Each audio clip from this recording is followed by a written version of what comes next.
제가 이번 주간에 TV를 두 번 봤습니다. 한 번은 싱어게인이란 프로그램이 있습니다. 우리 집 사람이 음악을 좋아하다 보니까 저도 이제 그거를 같이 봤는데, 이번에 1등한 친구가 홍이삭이라는 형제입니다. 우리 연성이하고 나이가 같는데 이 우간다 선교사님의 아들입니다. 그리고 이제 홍이삭은 음악적인 재능이 뛰어나서 버클리 음대에 들어갔는데, 선교사님이 학비가 모자라다 보니까 공부를 다 못 시키고 1년 만에 다시 한국으로 돌아왔습니다. 그리고 또 목에 이 무슨 종기가 있어서 수술을 하지 않으면 노래를 부를 수 없다 그래서 우리 한국 교우의 도움으로 그 목 수술을 무사히 하였습니다. 그래서 이제 그 우간다 선교사님이 자기 아들이 결승전에 나간다 하니까 우간다에서 아프리카에서 이까지 비행기 타고 오셨습니다. 그런데 이제 아들이 노래를 부르면서 부모님을 보면 안 되는데 부모님 보다 보니까 마음이 울컥하다 보니까 막 실수를 했어요. 그래서 심사 점수에 6등을 했어요. 7명 중에 6등. 그런데 이제 유튜버에 투표를 합니다. 저도 이제 투표를 했는데 가만 보니까 그분이 우리 교단 목사님이시더라고요. 그래서 막 홍이삭 노래도 잘 부르고 인물도 좋고 실력도 뛰어난 그 홍이삭에 투표를 해서 유튜버 40만 명, 50만 명 중에서 40% 이상이 이 홍이삭에게 압도적인 지지를 해서 1등 대상을 먹었습니다. 상금이 3억입니다. 3억 하니까 좀 놀래네요. 네, 근데 이 친구가 이 목 수술을 하기 전에 이 뮤지션으로서 마지막 노래가 될 수 있다고 생각해서 작곡 작사해서 불렀던 노래가 주님의 세계다. 주님의 세계라. 세상은 항상 말하네.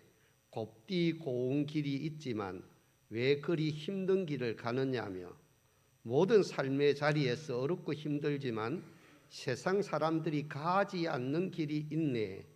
날마다 우리 짐을 져주시는 하나님이 계시기에 참 아름다운 세계라. 할렐루야. 하나님이 우리의 짐을 그 어렵고 힘든 인생길을 갈 때 져주시기 때문에 하나님의 세계가, 주님의 세계가 참 아름다운 줄로 믿습니다. 그러면서 참 아름다워라. 주님의 세계는 저 솔로몬의 옷보다 더 고운 백합화 하면서 옛날 찬송가는 78장이었는데 지금 찬송가는 478장을 부르고 있습니다. 그리고 두 번째는 제가 이번 금요일 날 저녁 8시 반에 말레이시아와 우리나라 축구 경기를 봤습니다. 클리스만호 전술과 수비가 많이 문제가 많았고 진땀 무승부 3대3 무승부 했습니다. 그런데 이제 우리나라 감독이 돋보이는 것이 아니라 그 말레이시아 감독인 김판곤 감독의 리더십이 돋보였습니다. 전후반 경기 도중 내에 서서 선수들을 격려하고 지도하는 모습을 보여주고, 경기가 끝난 후에도 일일이 그 선수들을 다, 어린 선수들을 안아주니까 아버지 같은 리더십이, 지도력을 발휘하는 모습을 보여주었습니다. 우리나라 선수들은 뭐 세계적인 선수가 많기 때문에 압도적으로 이길 줄로 알았는데 3대3 겨우 비기니까 풀이 죽어서 들어오는데 우리나라 선수들도 김판곤 감독이 일일이 알아주는 모습을 보았습니다. 인도네시아는 신태용 감독 체제에서 사상 첫 16강 아시안 축구 경기에 진출하게 돼서 밤새도록 그 나라가 완전히 축제 분위기로 신태용 감독을 연호했다는 기사를 보았습니다. 오늘 이 본문의 말씀은 에레미야 선지자가 제사장의 아들로서 은혜의 습관을 마음의 그릇에 담아 있었기 때문에 눈물의 선지자, 그 어렵고 힘들고 괴로움을 이겨냈다는 것입니다. 따라하십시다. 은혜의 습관을 내 마음 그릇에 담읍시다. 우리는 새해가 되면 작심삼일이라는 말을 많이 합니다. 원래는 좀 달라져야지 올 한 해는 내 안의 변화를 이루고 내 인생도 좀 인격적으로 성숙함을 이루어야 되겠다 라면서 새해를 맞이했습니다. 그런데 벌써 1월 마지막 주일을 맞이하게 되었는데 가만히 보니까 옛날 습관 그대로 있고 옛날 간성에 이끌려서 또다시 변화없는 나아지지 않는 나의 삶의 스타일을 볼 수가 있습니다. 이제 작심삼일 시간이 끝나고 별로 새롭지 않고 그냥 또다시 반복되는 나의 일상이 계속되는 모습을 볼 때 원래 내 나름대로 뭔가 해보려고 결심을 했는데 또 실패했구나 하는 자기 자신의 허물어지는 모습을 볼 수가 있습니다. 사랑하는 우리 교우 여러분들은 새 결심을 했는데 얼마나 지금 실천하고 계십니까? 그런 실패의 경험들, 좀처럼 내 삶이 바뀌지 않고 나는 내 나름대로 예수님을 믿고 은혜를 받았는데도 왜 이렇게 내 삶은 정체되어 있고 변화가 없을까? 늘 습관적으로 넘어지고 생활 태도가 엄밀한 시간을 낭비하는 그런 죄들을 짓는 모습을 보여주고 있을까 하면서 안타까워하고 있습니다. 원래는 이만큼 많은 사람을 만날 때 좀 더 그리스도의 마음을 가지고 부드럽게 온유하게 겸손하게 대하리라 하지만 미성숙한 나의 모습을 극복하지 못할 때 우리 인간은 자기 자신에 대한 허탈감을 느낄 수가 있습니다.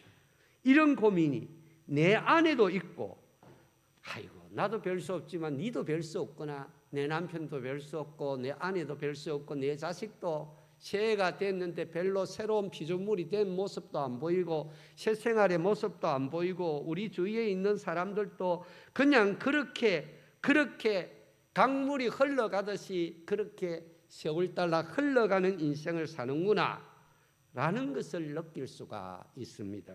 이러한 물음에 우리는 역시 우리의 몸은 육신의 뿌리를 두고 살아간다. 우리 안에 형성되어 있는 이 습관, 우리가 정말 하나님의 은혜를 받았음에도 불구하고 변화없는 나의 모습은 내 속에 죄악의 뿌리가 있다는 것입니다.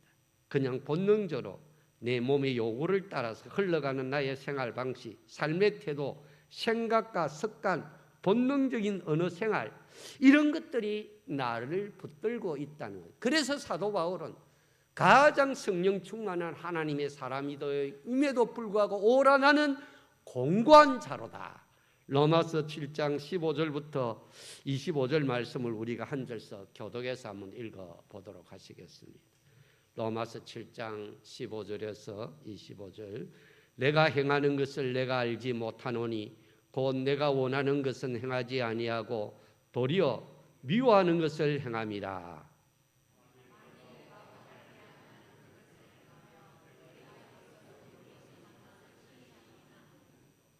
이제는 그것을 행하는 자가 내가 아니요 내 속에 거하는 죄니라.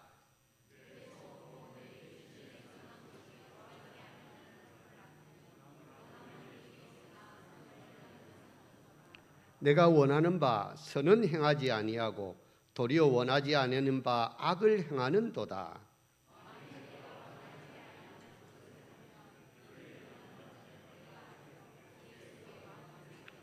그러므로 내가 한 법을 깨달았노니 곧 선을 행하기 원하는 나에게 악이 함께 있는 것이로다. 내 지체 속에서 한 다른 법이 내 마음의 법과 싸워 내 지체 속에 있는 죄의 법으로 나를 사로잡는 것을 보는도다.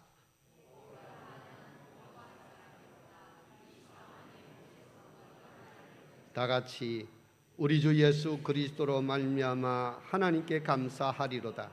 그런즉 내 자신이 마음으로는 하나님의 법을 육신으로는 죄의 법을 섬기노라. 아멘.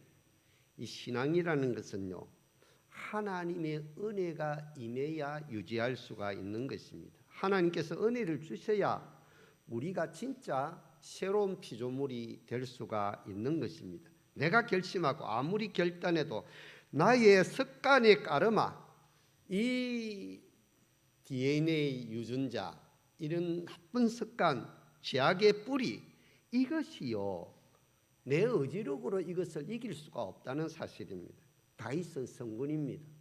하나님 마음에 합당한 사람이었는데도 불구하고 그도 역시 엎어지고 넘어지고 자빠졌다라는 사실입니다.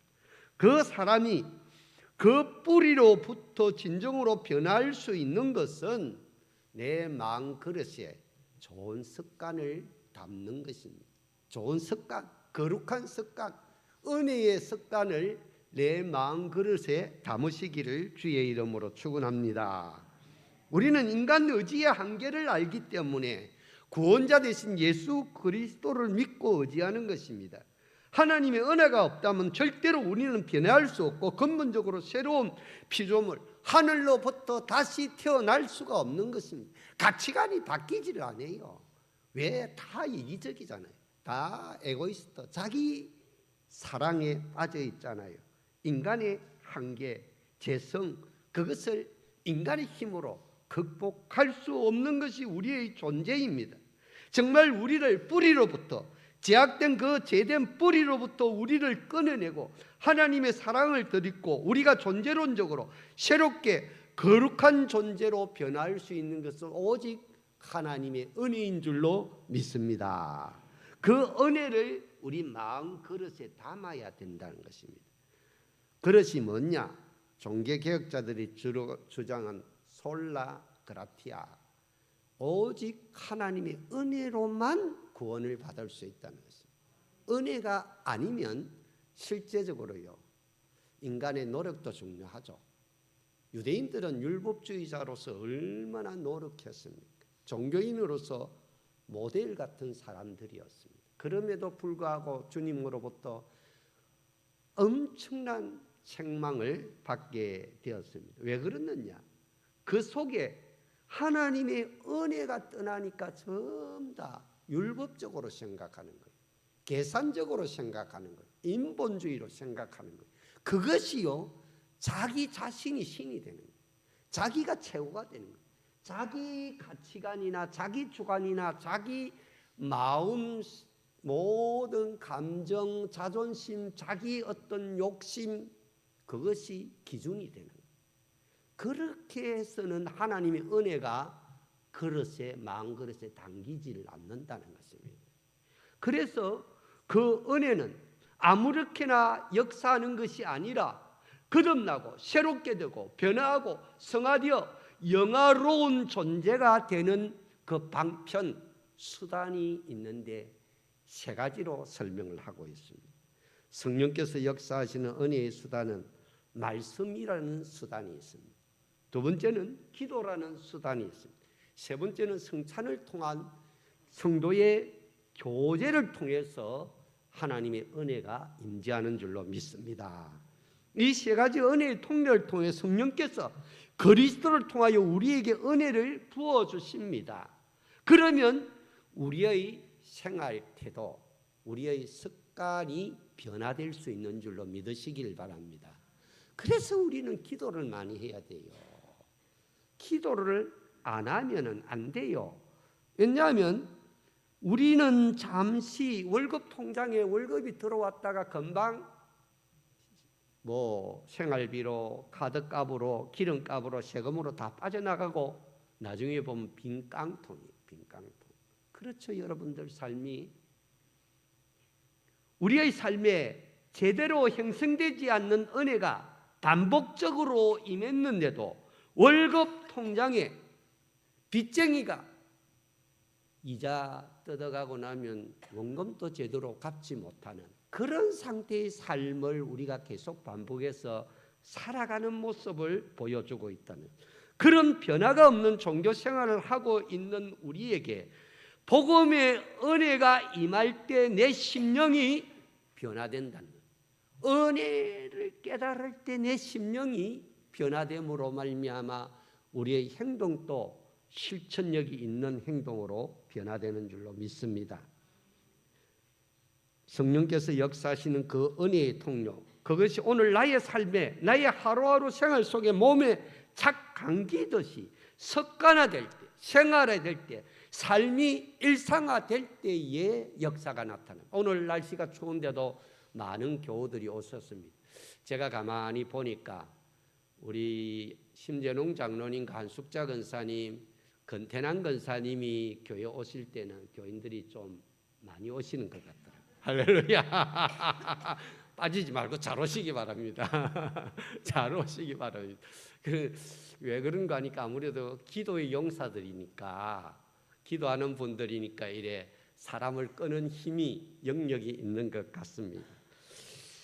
예수님이 이 땅에 사람의 몸을 입고 오셔서 살아갈 때 그도 인간의 몸을 가지고 있어요. 물론 그에게 신성이 있습니다. 그럼에도 불구하고 그는 인성이 있다 보니까 피곤하면 지치기도 하고 졸기도 하고 또 외로움도 타기도 하고 심령이 낙심되기도 하고 때로는 슬퍼하기도 하고 괴로운 눈물을 흘리기도 하고 그렇게 하는 가운데 그는 거룩한 습관을 가지고 있었습니다. 그 거룩한 습관이 기도하는 습관이었습니다. 그리고 우리가 누가복음 2장 말씀에 보면은 예수님께서 육신의 부모를 따라서 나사렛에서 살다가 예루살렘으로 절기를 지키러 올라갑니다. 유대인들은 6월절 절기가 되면 전부 다 예루살렘에 가서 절기를 지켜야 되죠. 1년에 3번 지킬 수가 없으니까 보통 보면 6월절 절기 한 번은 지키려고 노력하고 있습니다. 그때에 예수님을 잃어버렸습니다. 그런데 한참 찾아보니까 같이 일행들하고 동네 사람들하고 자기 고향으로 돌아가는데 보니까 어린 예수, 그때 나이가 12살이니까 얼마나 부모가 신경이 쓰입니까?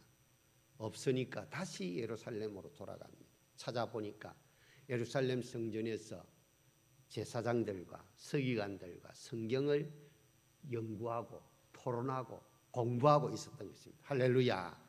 어린 예수님이지만 그렇게 어릴 때부터 성경을 읽고 듣고 묵상하고 토론하고 공부하고 그 말씀을 깨달아서 어린 예수님이 자기의 생각을 이야기하는 거예요. 자기의 생각.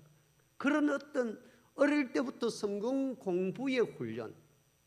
그래서 우리 교회 다음 세대들을요, 어떻든지 투자를 해서 어떻게든지 예배의 자리, 기도의 자리, 말씀의 자리, 은혜의 자리, 찬송의 자리, 봉사의 자리, 헌신의 자리에 데리고 와야 됩니다. 어릴 때부터 아이들이 교회에서 떠들고 자고 장난치고 개구장이 노릇을 하더라도 데리고 와서 어릴 때부터 그 몸에 거룩한 하나님의 습관이 몸에 빼이도록 훈련을 시켜야 되는 줄로 믿습니다. 그래야 할 때에 이들이 나중에 역사를 이룬다는 것입니다. 그래서 예수님은 어릴 때부터 이런 거룩한 습관이 생활화되었다는 것입니다. 우리들도 예수님을 따라서 정말 새벽기도의 습관, 또 수요반 기도의 습관, 요즘은 또 월삭기도회도 있죠.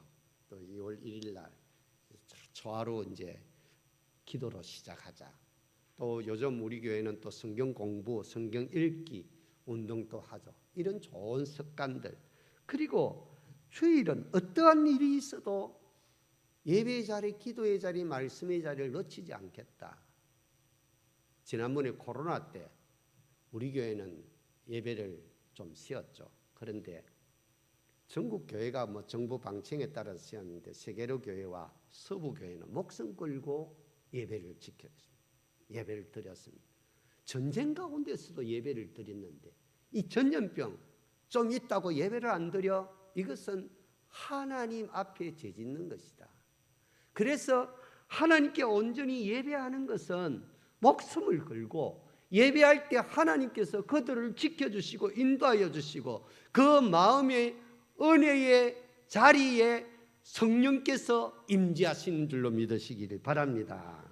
이 거룩한 습관을 아이들에게 길러주면 이 아이들이 요셉처럼 10대의 꿈을 꾸고 20대에 준비하고 30대에 이 시대와 민족과 세계 앞에 쓰임받는 일꾼으로 우뚝 설 줄로 확신합니다.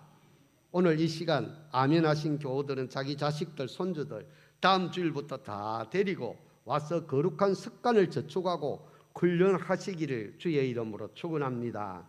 그러면 우리 감천교회 미래가 달라집니다. 우리 또 세 분의 전도사님이 잘 가르치고 있고 또 부장님 소인정 권사님이나 최호성 권사님 보니까 아동부 중고등부터 청년부장을 비롯해서 잘 이래 여러 가지 훈련을 하고 있습니다. 여러분들 설명전이 되면 자식들이 와서 세배를 하기도 하고 용돈을 주기도 하고 선물을 주죠.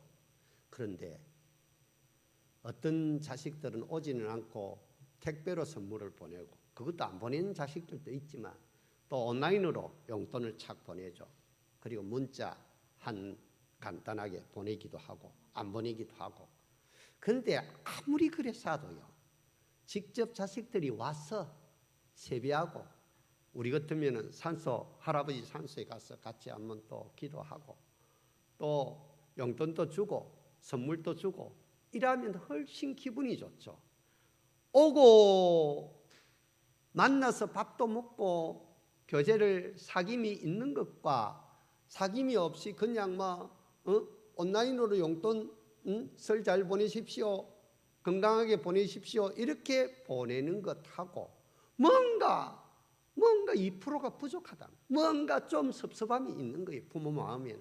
마찬가지로 살아계신 하나님도 여러분들이 피곤하고 힘들고 춥고 감기 걸리고 아프고 그럴지라도 주의 몸된 제단에 와서 함께 예배할 때 하나님께서 얼마나 기뻐하시겠는가. 할렐루야. 그래서 어릴 때부터 이런 습관을 아이들에게 길러 주어야 됩니다. 하나님은 공평하셔서 몸에 생활에 거룩한 습관이 있는 사람들을 결정적으로 타락의 길에서 딱 막아주시는 거예요. 왜? 우리가 어릴 때 이 몸에 뼈있는 거룩한 습관이요, 결정적인 순간에 하나님께서 딱 절제하는 은혜를 주시는 거, 은사를 주시는 거예요. 삼손이, 아간이, 가룟 유다가 범죄하잖아요. 다윗도 그랬잖아요.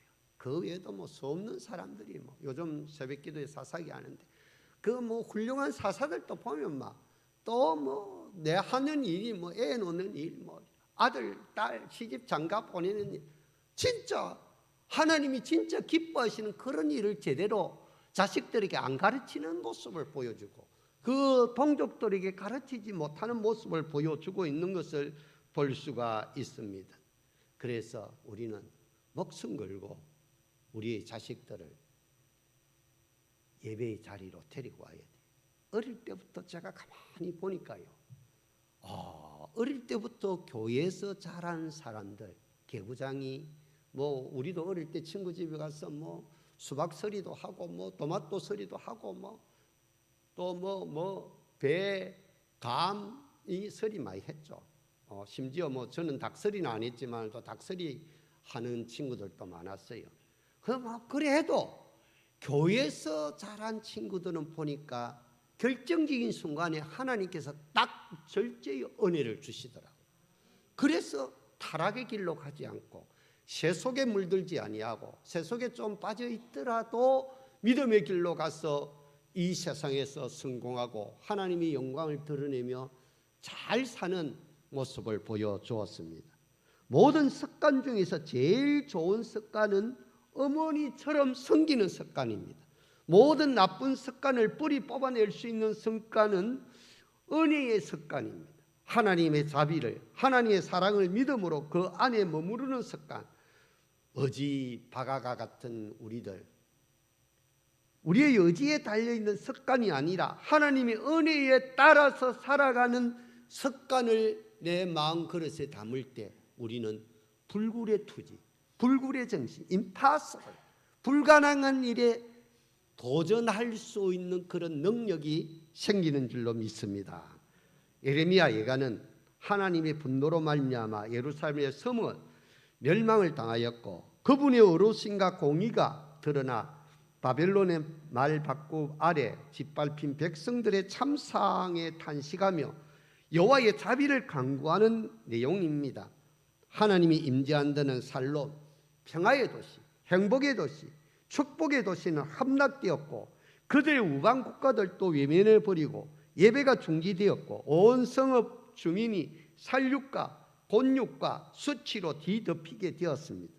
이것은 우상 숭배에 물들어 있는 그들의 결과였습니다. 영적인 간음 행위가 육적으로도 드러납니다. 그러다 보니까 끊임없이 제약에 노출되므로 이방인들은 예루살렘을 할보하고 거민들을 핍박하고 성전의 기물은 탈취되었고 백성들이 소중하게 간직했던 모든 보물은 다 빼앗기고 그들이 가장 자랑스럽게 생각하는 솔로몬의 성전은 불탔습니다. 하나님께서 자신의 성소마저 파괴하셨다는 것은 그분의 분노가 얼마나 컸는가, 분노가 하산 폭발하듯이 폭발했다는 뜻입니다. 언약을 맺은 백성들은 살육한 이유는 죄악으로 무너진 자기 백성들의 죄악을 해결시키기 위한 사랑의 채찍이었다는 것입니다. 사랑하는 교우 여러분, 예레미야는 여호와는 멀다 아노도 제사장 hil기야의 아들인데 그가 하나님 말씀을 대언받아서 전했습니다. 그런데 그 당시에 시드기야 마지막 이제 남유다 임금이 제대로 듣지를 않아요. 정책을 잘못 써요. 친 바벨론 정책을 쓰지 않고 친 에집트 정책을 씁니다. 그리고 뭐 제사장이나 그 당시에 장로들이나 다 오해를 해서 예레미야는 정말 눈물로 나라 민족을 위해서 기도합니다. 인간적으로는 아무런 희망도 발견할 수 없는 극심한 고통과 절망 속에서 예레미야는 그럼에도 불구하고 거룩한 습관이 그 마음 그릇에 있다 보니까 소망을 가지는 거예요. 희망을 가지는 거예요. 그가 참혹한 주위 환경만 바라보지 않고 그 환경을 주관하시는 하나님을 바라보니 그의 마음속에는 유다의 고통이 긍휼하신 하나님께서 내리신 사랑의 채찍임을 깨닫고 하늘의 위로와 소망이 그 속에 샘솟는 모습이 오늘 본문에서 나오고 있습니다. 긍휼에 풍성하신 하나님, 고난 가운데, 고통 가운데, 심판 가운데서도 하나님께서 그들을 구원해 주신다. 그래서 바벨론 70년 포로 생활을 위해 다시 본국으로 돌아와서 다시 성전을 짓고 다시 그 민족이 일어서는 은혜의 역사가 나타날 것을 말하고 있는 것입니다. 예레미야 예가는 1장, 2장, 4장, 5장까지가 22절로 되어 있습니다. 그러나 3장은 예레미야를 둘러싸고 있는 그 당시의 현실을 보고 하나님께 기도하는 내용이고 1장, 2장, 4장, 5장은 슬픔의 노래입니다. 하나님이 자비와 긍휼을 바라보는 상황 속에서 변화가 없는 자신의 현실과 하나님이 그렇게 찾고 부르짖고 믿어왔지만 회복되지 않는 그 시대의 모습, 자기 가정의 현실, 자신의 현실, 그 비참한 속에서 그 실패와 절망 속에서 예레미야가 하나님을 바라보는 놀라운 노래가 오늘 18절에 담겨 있습니다. 스스로 이르기를 나의 힘과 여호와께 대한 내 소망이 끊어졌다 하였도다. 예레미야가 얼마나 하나님 앞에 나가서 울고 구하고 찾고 회복과 변화를 위해서 기도했는데도 불구하고 몸부림쳤는데도 불구하고 응답이 없는 거예요. 우리 북한 동포를 보면 얼어 죽고 맞아 죽고 굶어 죽는 저 동포들 얼마나 애절합니까? 그럼에도 그 북한 동포들 김정은 정권은 변함이 없고 더 인민들을 핍박합니다. 내가 혹시 하나님을 믿는다는 것이 윗선을 떨고 있는 것이 아닌지 하는 내 영혼의 부르짖음이 있습니다. 그런 가운데 19절 20절에 그 헌신을 보면 내 마음이 낙심이 됩니다. 그래서 21절에 하나님을 원망하고 불평하는 것을 슬픔 속에서도 그 몸이 하나님께 반응하고 있습니다. 그의 육신의 본성은 절망이고 낙심이지만 슬퍼하는 그에게도 그 마음 그릇에 하나님의 은혜가 담겨 있고 거룩한 습관이 있다 보니까 하나님을 간절히 찾는 것이 20절, 21절, 22절, 23절의 말씀입니다. 이것을 내가 내 마음에 담아 두었더니 그것이 오히려 나의 소망이 되어 사오면 여호와의 인자와 긍휼이 무궁하심으로 우리가 진멸되지 아니함이니이다. 할렐루야. 우리는 매일 실패합니다. 우리는 좌절합니다. 매일같이 새롭게 변화되기를 원하지만 그렇게 쉽게 변화되지를 않습니다. 그 잘못된 습관, 그러나 우리가 거룩한 습관을 훈련할 때에 하나님께서 놀라운 은혜를 우리 마음그릇에 담아주시는 줄로 믿으시기를 바랍니다. 5만 번의 기도 응답을 받은 조지물러 목사님 또 매일 기도했습니다. 그런데 불굴의 기도의 사람이지만 그의 자서전에 보면 자기가 기도하는 것이 너무 힘들었다는 것입니다. 조지물러가 그런 건강한 삶의 변화를 일으킨 것이 말씀을 묵상하면서 내가 얼마나 예수 그리스도 안에서 하나님의 사랑을 받은 자임을 깨닫는 그 순간부터 그 겟세마네 동산과 같은 그 기도가 힘들지 않도록 기쁘더라는 것입니다. 기도가 안 될 때는 30분 이상 하나님께 매달리면 기도의 문이 열리는 모습을 체험하지 않습니까? 내가 약할 때 가만 주고 가난할 때 우리를 부유케 하신 하나님, 아침마다 저녁마다 그는 매일 기도할 때 상분제 예배를 통하여서 하나님께서 그 거룩한 습관이 있는 그 사람들의 마음 그릇에 하나님의 은혜를 부어주시니까 구원의 역사가 나타나고 축복의 역사가 나타나고 치유의 역사가 나타나고 은혜 위에 은혜를 더하는 역사가 나타나는 줄로 확신합니다. 30년 동안 세계인들에게 시대와 종교, 문화, 인종, 지역을 초월하여 통용되었던 스티븐 코비 박사의 책이 있습니다. 성공하는 사람들의 7가지 습관. 저도 이 책을 아주 의미 있게 탐독을 했는데 또 세월이 지나다 보니까 까먹었습니다. 이분은 미국의 역사에서 200년 동안 지었던 책들을 다 섭렵했습니다. 다 읽어봤다는, 읽어보고 나름대로 연구를 해서 1989년에 자기가 깨달은 것을 7가지 성공의 법칙이란 책으로 만들어내었습니다. 이 습관이나 원칙이나 법칙은 하나의 품성이 된다는 것입니다. 습관이 품성이 된다는 것입니다. 내면으로부터 시작하라. 주도적인 사람이 되라. 목표를 확립하고 행동하라. 소중한 것부터 먼저 하라. 상호 이익을 추구하라. 경청한 다음에 이해시키라. 시너지로 활용하라. 심신을 단련하라. 내면으로부터 변화하라.